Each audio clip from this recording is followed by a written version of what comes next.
Between Ice and Stars. Written by Mr. Dupin. 1905, Antarctica. The hull of the ship moaned and groaned under the strain of its frozen enclave. HMS Stargazer and its crew had initially set out into the deep unknown to map uncharted territories.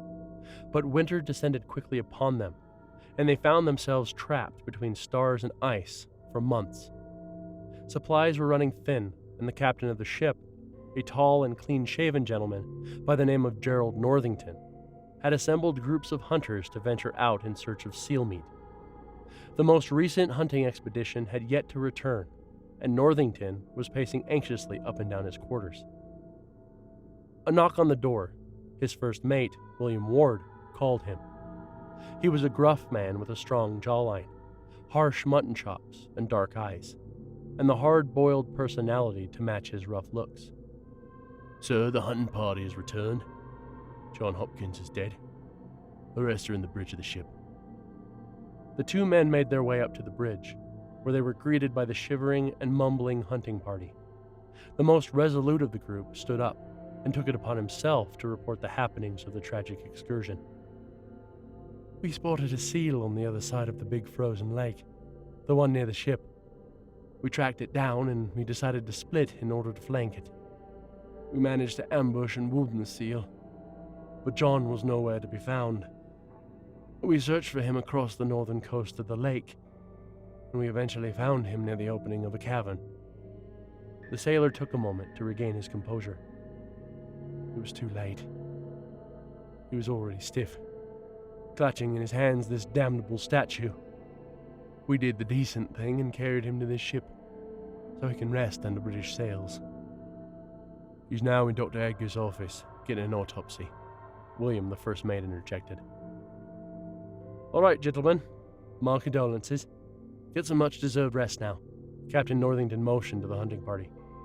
With that, Northington and Ward made their way to Dr. Philip Edgar's office. The two men entered the infirmary, a claustrophobic, dreary old room. The dim light from a lone candle revealed neatly shelved flasks and vials, and a collection of leather-bound, worn books stacked upon a chairless desk in the corner of the room. Hunched over a pull-down table was Dr. Philip Edgar, a tall and lean man with pale white skin and gray eyes. He had a solemn look on his face as he examined John Hopkins's corpse. The body of the deceased sailor had taken a hue of an otherworldly light blue, and his skin was frigid. The sailor bore the singular mark of inexorable insanity, with wide-open eyes and mouth agape, his face carved into a mask of abyssal dread. Most peculiar, the man was clutching in his hands a crude statuette. The idol was jet black and depicted some anthropomorphic creature in the fetal position. The man's fingers were frozen in place, and removing the object risked breaking the fingers off. "So, what is the verdict?" the captain asked, as calmly as he could muster. "He died from a heart attack. Extreme shock and exertion, I imagine. No signs of ill health or struggle." The captain nodded gravely. "Put him in the storage bay, and we will bury him first thing in the morning." That night, a hazy mist of unrest fell upon the stranded ship. The creaking of the hull, the scattering footsteps, echoes of whispers, and the death of one of their own loomed tall over the crew. Sleep did not come easy, and when it came, it was restless and riddled with nightmares of empty skies and bottomless seas. The sunless morning found the HMS Stargazer and its men in a bleak state, feet dragging across the floor and faces stooped low and haggardly. The crew gathered in their dining area for a miserable breakfast of dry bread and olive paste. Then they went on their usual business of general ship upkeep. Captain Northington watched over them as the crew pressed on, the plague of their situation weighing heavy on their slouched shoulders. They were all his responsibility, and he vowed to return each and every one of them safe to their homes. Last night he had come to grips with the crushing realization this was a failing endeavor. With heavy heart, he ordered 2 crew members and Dr. Edgar to go and fetch the body of John Hopkins. He was to be buried with the honor and dignity this God-forsaken land allowed, in a shallow grave of snow and ice. Northington and the remaining crew had gathered outside, waiting in sepulchral silence to put one of their own under. The minutes passed excruciatingly slow. The crew were throwing sideways glances at each other, growing increasingly uneasy and agitated. Then, Dr. Edgar appeared above deck and made his way to the gathering. With trembling feet, he moved up to his captain, leaned in and whispered something in a frail tone. The rest of the crew watched as the captain's face morphed into a grimace of confusion. "Show me," he ordered the doctor. The two men left the group and made their way to the storage bay, where John's body rested. The door was open, and the two men sent alongside Dr. Edgar were stood at either side of the doorframe. "Sire, this is how we found it," one of them uttered, feeble and pale. The captain entered the storage bay and was greeted by the image that shook his men. The bay was in a state of disarray. Crates were broken, sacks cut open, barrels were flung across the room, and the floor was ridden with stray apples, potatoes, and an assortment of vegetables, fruits, and meats. Most distressingly, John's body had vanished. After a fruitless search for the body, the crew retreated below deck as nighttime rolled in. Haunted by the mystery of the missing corpse, the sailors laid sleepless on their swaying hammocks, with eyes darting around and peering into the impenetrable darkness. Dr. Edgar, in his cabin, was sitting up in his bed. The squeaking of the ship was grinding his composure to a pulp, and every time the ship settled, his heart would jump to his throat. But worst of all was the scattering of footsteps, echoing unnaturally outside his room, as if crabs were skipping their way across the wooden floor. The doctor had his eyes fixed intently on his door, almost expecting it to fly open any moment, and ghouls of the deep to storm his room. Then the footsteps abruptly stopped, and the night was silent. Even the moaning of the ship had ceased. The stillness of the night was broken only by hushed voices. The doctor, bewildered by the strange whispers, slowly got up and approached the door. He placed his ear upon the wood and listened carefully. Harsh voices speaking in alien and arcane tongues filled his ears. He stood there for what felt like hours, eavesdropping on the maddening serpentine chants, until the whispering stopped and their footsteps trailed off into the distance. Edgar, either by devilish curiosity or divine vigor, grabbed a lantern and opened the door. The fierce darkness outside greeted him. The doctor steeled himself and lit his lantern, the light sending flickering shadows dancing up the walls, and walked down the way he thought the figures outside his door had gone. The narrow corridor seemed to be getting narrower, and from the cabins on his left and right, Edgar heard no sound.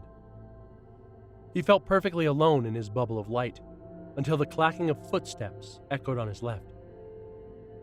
Edgar went completely still, covering his lantern as best he could with his robe. From a corner further down the main corridor, a faint light broke the darkness. At its center, Edgar spotted the cook, who looked at him and sighed in relief. "You heard them too?" the cook whispered. Edgar nodded. "They went this way. Come." The cook urged him on. The two men made their way down the bowels of the ship, which creaked hoarsely under their trembling footsteps. The light of their lanterns illuminated the dark corridors, which seemed to close in on them the further down the abyss they delved. They soldiered on, side by side, their determination to put an end to this trumping their growing fear. When they reached the stairs leading down, they noticed a peculiar clue: snowy footsteps and puddles of water. The men looked at each other, and without uttering a word, descended further down. They were now at the storage bay, which was made up of a large corridor with small rooms, once filled to the brim with supplies on either side. A low rumbling sound reverberated from the end of the corridor, an almost imperceptible mumbling. The men looked down the bay, and they could just make out a quivering candlelight escaping one tiny room. Slowly, they made their way towards it, the sounds of rhythmic chanting getting louder and louder. The door was slightly ajar, and the cook pushed it open. The dully illuminated room was a scene of unfathomable horror. 5 sailors were huddled in a circle, raving in unpronounceable tongues, The one at the top of the circle wore a tight leather bag over his head, while the rest sported piercings of teeth across their faces. Behind them, propped up against the wall, was the corpse of John Hopkins. His skin was stretched across his face, and his hair was frozen in thick patches. His eyes were open wide, and his mouth was stuck into a toothless grin. On the floor were scattered symbols drawn in blood, and candles that burned with an unholy light. In the middle of the ritualistic patterns was a small black statue of an anthropomorphic creature, the same infernal statuette John Hopkins was found gripping in rigor mortis. The mad sailors had broken off the cadaver's fingers, which were strewn across the room, to rip the idol from his grasp. At once, the sailors turned towards the two intruders and hissed with rabid fervor, saliva dripping on the floor. The man in the impromptu leather mask raised his arms in the air and shouted in his forbidden language. The other pack members jumped on the cook, scratching and biting in a primal assault, subduing him and dragging him down. A blood-curdling scream escaped the cook's lungs. The doctor, in a haze, turned and ran away, shouting for help. The captain was sitting at his desk, downing a glass of brandy when the shrieks broke the silence of the night. He immediately grabbed the gun sitting at his side and strode out. There he met William Ward, his first mate. "It's coming from below deck, sir," Ward spoke, and the two men ran after the sound. "Stay put, all of you," Ward shouted at the soldiers, who were peeking out of corners trying to discern what was going on. As they were reaching the stairs to the storage bay, the doctor fell on them, his eyes wide with horror. "Compose yourself, lad. What is going on?" Captain Northington grabbed Edgar's shoulders, trying to shake him out of his daze. The doctor tried to speak, but no words came out. He could only point faintly towards the source of his terror before collapsing on the floor. The captain and his first mate stomped down the stairs, guns shining with fiery justice. Munching and crunching sounds abruptly stopped when the two men approached the candlelit room. A sailor, his clothes rugged and torn, walked out on all fours and stared at them, his eyes bright with madness, before galloping towards them with a wild screech. The captain could only stare with mouth agape at this monstrosity, but Ward found the courage to take a shot, which hit the sailor straight between the eyes. Then, the first mate moved forward, followed by the still shell-shocked captain. As they got closer, 3 other men walked out, licking their lips hungrily, blood and gore spilling from their mouths. Ward shot one of them in the torso and aimed for the next one. At the same time, the bulkiest of the sailors made a run for the captain and tackled him to the ground. Northington struggled with the beastly man, who bit and clawed at him, the stench of fresh meat emanating from his mouth. Finally, Northington broke free and hit the sailor with the butt of his pistol, again and again, until he was hardly recognizable. At the same time, another shot echoed in the storage bay, and with a flash, the last sailor fell. The two men composed themselves and stared at each other with disbelief, before moving to the entrance of the room from where these demons had come from. There they found the half-eaten and disemboweled corpse of John Hopkins, and behind it, the leather-masked man on his knees, clutching the black statuette, reciting unearthly psalms.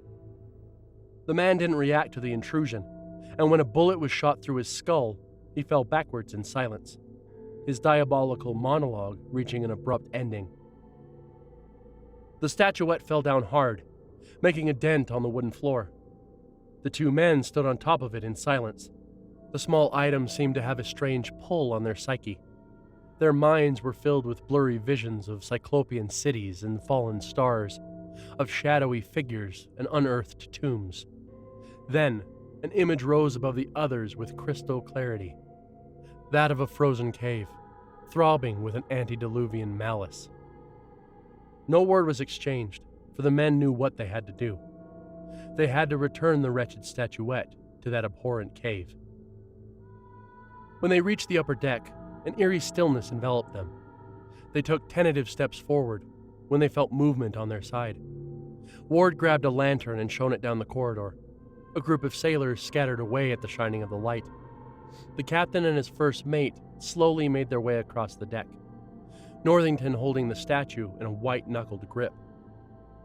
All around them, they could feel eyes staring at them from the darkness. In the middle of the deck, the doctor, lantern at hand, was waiting for them, fidgeting and jumping at each and every movement and sound. Sir, the men, they've gone mad, the doctor whimpered. Come with us, lad. We're going to put an end to this foulness, the captain said sternly. The three men walked down the main corridor, the possessed sailors surrounding them from the oppressive darkness. Some were moving alongside them, bodies twitching and twisting. Others were speaking in raspy voices, whispering unnatural incantations, while others were simply leering behind a fish-eyed mask. When the group got closer to the stairs, the whole crew had gathered around them, eyes frenzied with hunger and drool dripping from their mouths. The lights seemed to keep them at bay, but they were getting more and more confident with each step. Every time a sudden movement was made, the crowd would jolt and get closer. With the captain in the lead, the men pressed on. Edgar, despite the chattering of his teeth, had managed to stay composed up until one sailor called out his mother's name with a grave growl. The doctor shivered and jumped, which caused a ruckus in the crowd, the men wailing and shivering in anticipation. A man broke from the rest, and with a feverish yelp, jumped for the statuette. Ward plucked him from the air and punched him violently on his nose, which exploded into a bloody mess. The first mate shot a vicious look into the crowd and swung the lantern around, forcing them to recoil back into the shadows. The three men hastened their pace and moved swiftly up the stairs to the top deck, the crew trailing behind them lethargically. They made their way to the bridge, and from there they left the ship. The crew, as if stunned by a spell, stopped their pursuit. Amidst the snowfall, their unmoving figures peered down at the three men from atop the ship. William Ward led the group onto the frozen lake towards the cave. The elements raged around them, nature itself bent on preventing passage. The men fought through, pushed on by unnatural and unexplainable forces. Upon reaching the entrance of the cave, exhausted and beaten by the harsh wind, the pull on their self had grown far too strong. Unblinking and unfazed by the imminent danger ahead, they entered. The entrance, much akin to a maw of a great beast with stalactite teeth and jaws made of rock, swallowed them whole. The descent into the depths of this hell was an arduous one, for the hostile terrain kept slashing and stabbing away at them. At times they had to move sideways into the claustrophobic corridors, or move crouched, close to the ground. The silent arteries of the cave led them further down, where they would occasionally spot a torn cloth from John's apparel, confirming that they were indeed on the right path. After a particularly narrow passage, the men stepped foot in a gigantic opening. The ceiling of the cavern was shrouded in darkness, and the light of their lanterns didn't even reach the walls of this opening. Led by their captain, the men moved towards the center of this abyss. There, an altar was revealed. Two large sarcophagi, one black and one white, sat in the middle of a perfect circle drawn in a crimson powder. An array of books and small statues, much like the one John Hopkins carried, were neatly placed at the feet of the sarcophagi. This was a tomb from out of time, which pulsated with malignant energy. The captain stepped forth and into the circle, letting the statuette drop on the floor. He moved up to the black coffin and observed it closely. The resting place of whatever was within was adorned with elaborate carvings of stars, cities, and runes. What caught the captain's attention, though, were depictions of bipedal creatures. Some were standing in fields, others above the walls of a divine palace. Others were riding chariots, and others were operating machines of technology far advanced. He ran his palm over the intricately engraved lid, feeling the chiseled stone under his skin and letting the wave of aeons past wash over him. His trance was broken by a loud thud, which echoed like thunder around the cavern. Northington looked over and saw Ward, eyes wide and unblinking, looking into the opened white sarcophagus, its lid resting on the side. In a fit of madness, the first mate had pushed it off.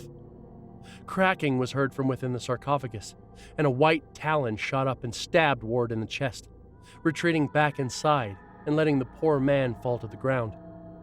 The two remaining men could only stare, drenched in dread, as a white, slim figure rose up from its resting place.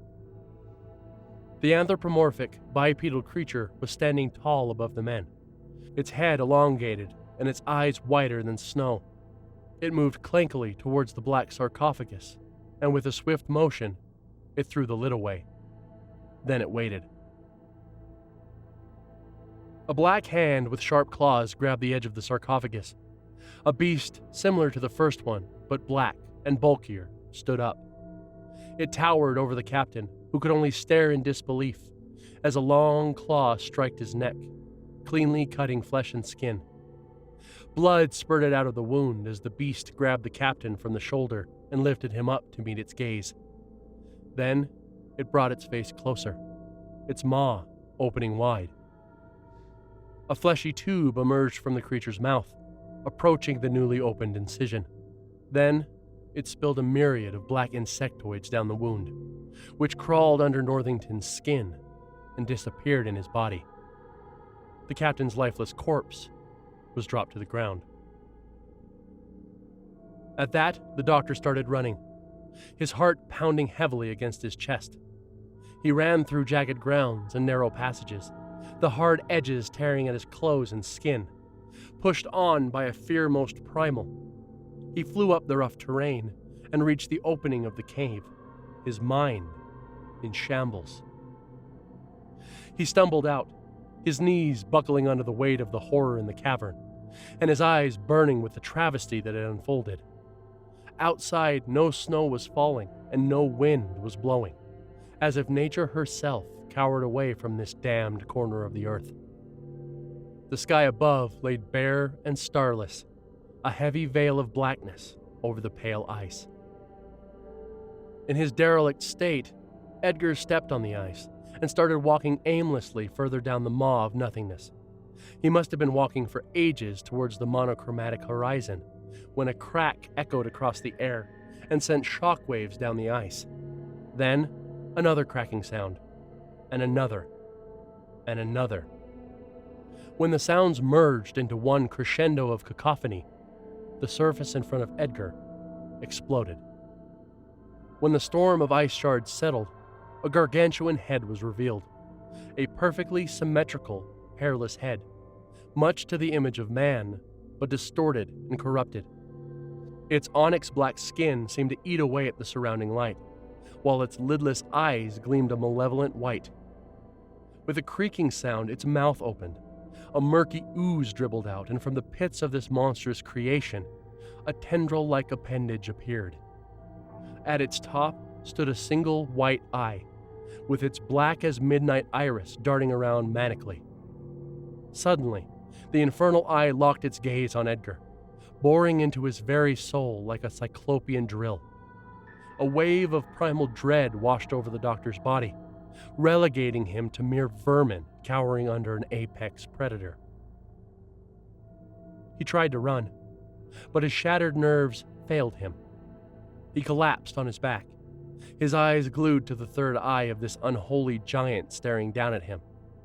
Then, it turned away from him, uninterested, and rose towards the sky. Edgar's sanity slipped away in an instant, as if a grip on his mind had been loosened, and his thoughts all spilled out into a heap of incoherent drivel.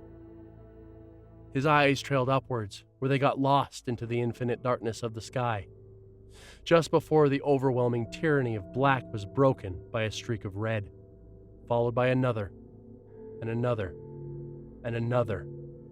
Wounds of crimson opening on the sky above, fireballs spiraling towards the wretched earth below.